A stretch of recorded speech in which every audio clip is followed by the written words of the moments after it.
सामने आ जाइए। आपने हमसे 4 बातें पूछी हैं, उसमें से हम आपको सिर्फ 2 ही बातें पूछेंगे, और वो 2 बातें जो हम आपको सुना चुके हैं वही पूछेंगे, उससे ज्यादा कुछ नहीं पूछेंगे। आप बस सामने आ जाइए। आप हमें 1000 रुपए के इनाम दोगे, हम तुम्हें 2000 रुपए के इनाम देंगे। आप सामने आ जाओ, आ जाइए सामने, और हम आपकी हर बात का जवाब देंगे। बस आप सामने आ जाओ।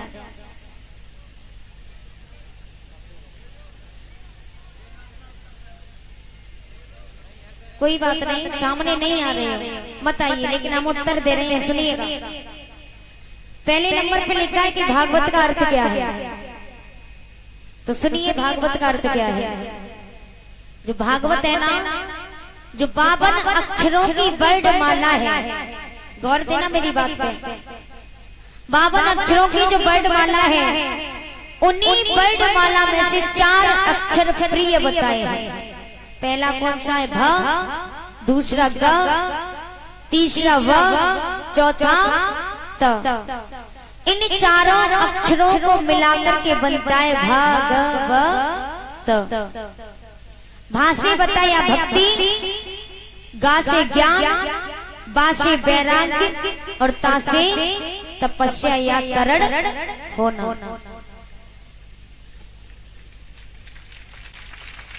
भागवत से हमारा तरण होता है। और प्रथम दिन की कथा यही है, भागवत के ही ऊपर भक्ति, ज्ञान, वैराग्य की, और उसके बाद में इनका तरण हुआ। भक्ति मैया थी, यानी कि भा से भक्ति, गा से ज्ञान, ज्ञान भक्ति मैया के पुत्र थे, बा से वैराग्य, तीसरा अक्षर, बा से वैराग्य, वैराग्य भी भक्ति मैया के पुत्र थे। चौथा अक्षर है ता, तो ता से बताया कि तरण होना। तो इन तीनों प्राणियों का माँ और बेटों का श्रीमद् भागवत महापुराण की कथा सुनने से इन तीनों का तरण हुआ। बोलिए भागवत महापुराण की। दूसरे नंबर पर लिखा हुआ है, क्या लड़के शराब पीते हैं? लड़कियां क्या शराब नहीं पीती? तो देखिए सुनिएगा, जितनी शराब लड़के पीते हैं उतनी लड़कियां नहीं पीती हैं। ये बात मैं आपकी कहूंगी कि हाँ, लड़कियां दारू पीती हैं,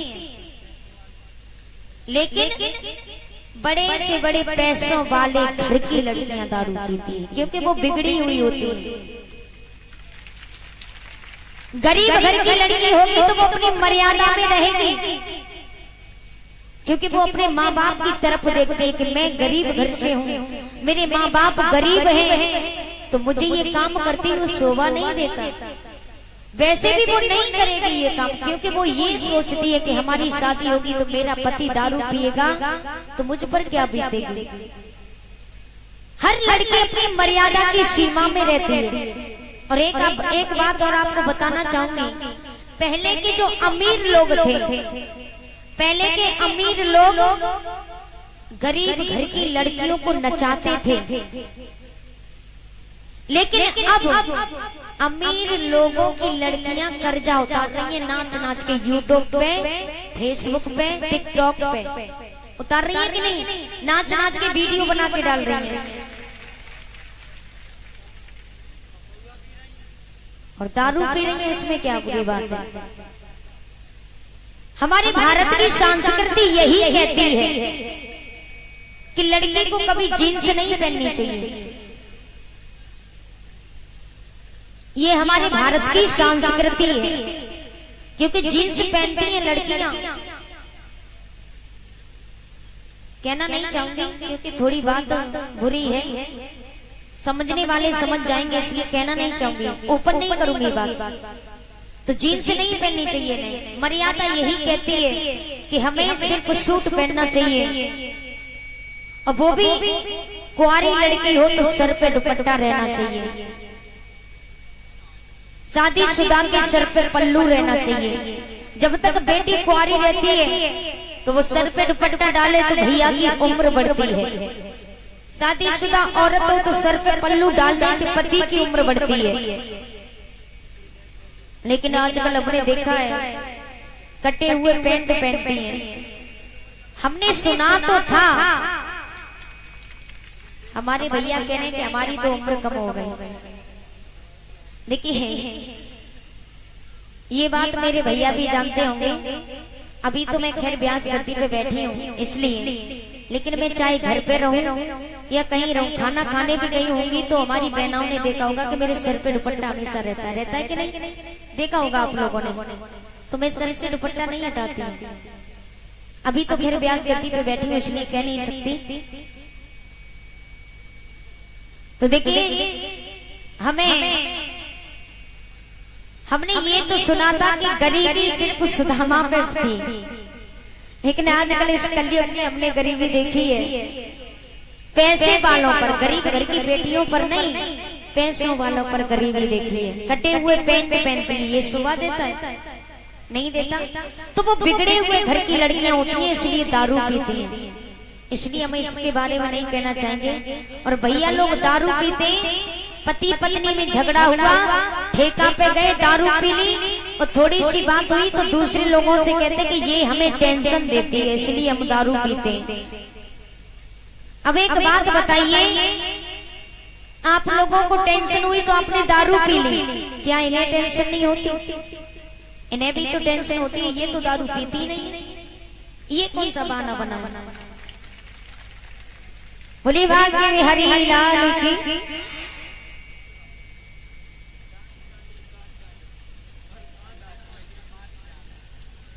और देखिए इसमें लिखा हुआ है कि डाली डाली उस डाली को माली ने काट डाली, उस डाली को कहाँ डाली?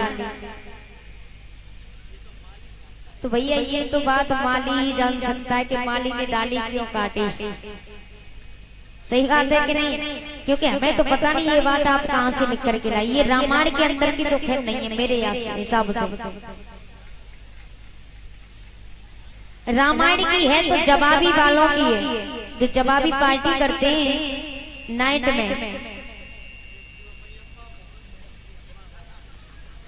में प्रोग्राम करते हैं कि तू मेरी अम्मा को कसम और मैं तेरी अम्मा को कसम। देखिए सच बात कड़वी होती है लेकिन बुरी नहीं होती है। जवाबी पार्टी में चलता है तो एक बात कान खोल के सुन लो लिखने वाली, मैं जवाबी करती नहीं हूँ, क्योंकि जवाबी में सारी शर्म उतार के रखनी पड़ती है। हम उसे गालियां दे, वो हमें गालियां दे रहा है, तो क्या मतलब है इससे? तो ये जो लिखा हुआ है कि डाली डाली क्यों, डाली डाली और माली ने क्यों काट डाली, तो ये जवाबी में है। तो ये बात आप जवाबी वालों से पूछना, और जो भी ब्यास होगा वो ब्यास कोई बता नहीं सकता है। ब्यास सा होगा तो ही, क्योंकि ब्यास जो होते वो जवाबी के झंझट में नहीं पड़ते। और हमें जवाबी से कोई मतलब ही नहीं है, हमें तो सिर्फ उतना देखना है कि ये श्रीमद् भागवत क्या कहती है। मैंने जड़े भागवत, तो आपको भागवत पे ध्यान देना चाहिए। इधर उधर का चिट्ठा क्यों इकट्ठा करके हमारे पास ला रहे हैं? दूसरी बात, चौथी बात में लिखा है कि इंसान को भूख लगती है तो खाना खाता है और प्यास लगती है तो पानी पीता है, लेकिन उसके अंदर जो आत्मा रहती है वो क्या खाती पीती है? तो सुनिएगा, बड़ा ही सुंदर जवाब है। ये जो हमारा शरीर है जो दिखता है उसे आकार कहते हैं, और जो नहीं दिखता है उसे हम निराकार कहते हैं। आत्मा किसी ने देखी है? नहीं देखी, तो आत्मा हो गई निराकार। शरीर हमने और आपने देखा है, आपने हमारा देखा है, हमने आपका देखा, तो ये क्या हो गया? आकार। ये आकार हो गया। तो जैसे कि भगवान हुए तो भगवान को किसी ने देखा नहीं है, तो भगवान निराकार है, साकार है। तो जो है वो साकार का भोजन करती है। अगर मेरी बात गलत हो तो मुझे आकर के अभी जवाब देना, क्योंकि मेरे गुरु ने मुझे जितना बताया उतना ही बता रही हूं। आत्मा सिर्फ आहार का भोजन करती है। आहार होता है ना, तो आत्मा सिर्फ आहार को खाती है, आहार का भोजन करती है, क्योंकि वो निराकार है। आत्मा कभी ये नहीं कहती कि तुम दारू पियो। अगर आत्मा की बात सुनना कभी घर बैठ के, आप गहरे मन में बैठ जाना, आसन लगाना, आत्मश्वास ऊपर की तरफ खींचना और शून्य लोक में जाना। शून्य लोक कहते हैं इसे, ये जो है ना, इसे शून्य लोक कहते हैं। और एकदम से ऊपर की तरफ श्वास खींचना तो आप 100% शून्य लोक में पहुंच जाएंगे। लेकिन हमारी गारंटी नहीं है कि आप बचो, अन्यथा ना बचो।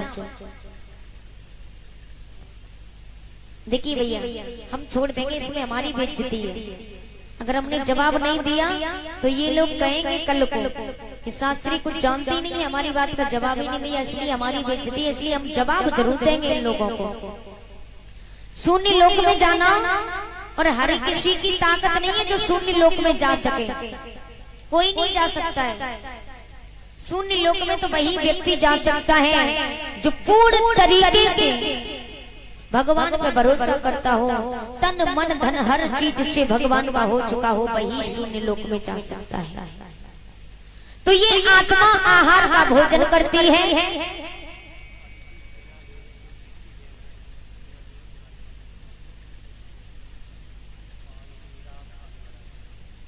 कोई बात नहीं।